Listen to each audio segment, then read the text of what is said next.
नमस्कार। आज हम एक ऐसी घटना की बात करने वाले हैं जो सिर्फ एक कंस्ट्रक्शन का हादसा नहीं है। नहीं, ये कहानी है एक पूरे सिस्टम के फेल होने की। एक ऐसे सिस्टम की जिसकी नींव में ही शायद दरारें पड़ चुकी थीं। तो चलिए इस पूरे मामले को जरा गहराई से समझते हैं। तो देखिए, कहानी की शुरुआत होती है एक दिल दहला देने वाली सच्चाई से। मुंबई में मेट्रो का एक पिलर अचानक गिर जाता है और उसके मलबे के नीचे एक जिंदगी हमेशा के लिए खत्म हो जाती है। और दुख की बात यह है कि ये कोई पहली बार नहीं हुआ है। ऐसा लगता है जैसे ही हमारे देश में एक खतरनाक पैटर्न बनता जा रहा है। तो आखिर उस दिन हुआ क्या था? चलिए सबसे पहले घटना के बेसिक फैक्ट्स को समझते हैं, क्योंकि ये सिर्फ एक हादसा नहीं था, बल्कि उन चेतावनियों का नतीजा था जिन्हें लगातार नजरअंदाज किया जा रहा था। और ये है सबसे चौंकाने वाली बात। जो स्लैब गिरा था ना, उसे गिरने से सिर्फ एक दिन पहले लगाया गया था। मतलब कोई सोच भी कैसे सकता है कि 24 घंटे के अंदर ही इतना बड़ा फेलियर हो जाए। सवाल तो यहीं से शुरू होते हैं। अब ये हादसा हुआ कैसे? इसे समझने के लिए हमें उस सिस्टम को देखना होगा जिसे दरअसल इसे रोकने के लिए बनाया गया था।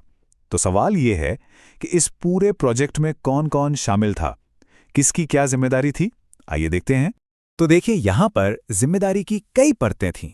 सबसे ऊपर अथॉरिटी यानी MMRTA, फिर काम करने वाला कॉन्ट्रैक्टर RAGB, और इन सबके काम पर नजर रखने के लिए एक supervisor DB hills LBG consortium. मतलब देखा जाए तो कागज पर तो निगरानी का पूरा इंतजाम था, कोई कमी नहीं थी।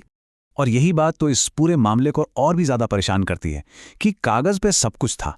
हर तरह की चेकिंग, हर तरह का बैलेंस, बाकायदा कंस्ट्रक्शन की निगरानी हो रही थी, ऑडिट हो रहा था, सुपरविजन भी हो रहा था। लेकिन फिर भी ये हादसा हो गया। अब आते हैं इस कहानी के सबसे अहम और शायद सबसे परेशान करने वाले हिस्से पर। हादसे के बाद जो पैसों का लेन देन हुआ ना, वो इस सिस्टम की असलियत के बारे में बहुत कुछ बताता है कि इसके लिए क्या जरूरी है और क्या नहीं। जैसे ही यह हादसा हुआ, सिस्टम फौरन एक्शन में आ गया और कॉन्ट्रैक्टर पर पूरे 5 करोड़ रुपए का भारी भरकम जुर्माना लगा दिया गया। सुनने में तो लगता है कि वाह, क्या सख्त कार्रवाई हुई है। लेकिन कहानी का दूसरा पहलू भी है। जिस इंसान की इस हादसे में जान चली गई, उसके परिवार को मुआवजे के तौर पर मिले सिर्फ 5 लाख रुपए। जी हां, 5 करोड़ के जुर्माने का सिर्फ 1%। तो मतलब क्या निकला इसका? जब इन दोनों नंबरों को एक साथ रखकर देखते हैं ना, तो एक बहुत ही अजीब सा सवाल मन में उठता है। एक तरफ कॉर्पोरेट लापरवाही की सजा है करोड़ों में, और दूसरी तरफ एक इंसान की जान की कीमत सिर्फ कुछ लाख रुपए। तो सवाल ये उठता है कि बाकी का पैसा गया कहां? क्या वो उसी सिस्टम में कहीं गुम हो गया? कहीं ऐसा तो नहीं कि ये उस सिस्टम के लिए पैसे बनाने का एक नया तरीका बन गया है? ये वो सवाल है जिसका जवाब शायद ही कभी मिलेगा। अब इस चर्चा को एक कदम और आगे ले जाते हैं, क्योंकि बात अब सिर्फ लापरवाही की नहीं रही, ये एक बहुत ही गंभीर इल्जाम की तरफ इशारा करती है।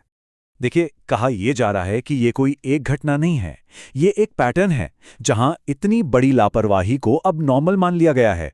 किसी की जान जाती है, कुछ लाख रुपए दे दिए जाते हैं और बस मामला खत्म। पूरी की पूरी जवाबदेही बस एक पैसों के लेन देन में सिमट कर रह गई है। और यहीं पे वो बात सामने आती है जो सबसे ज्यादा चौंकाने वाली है।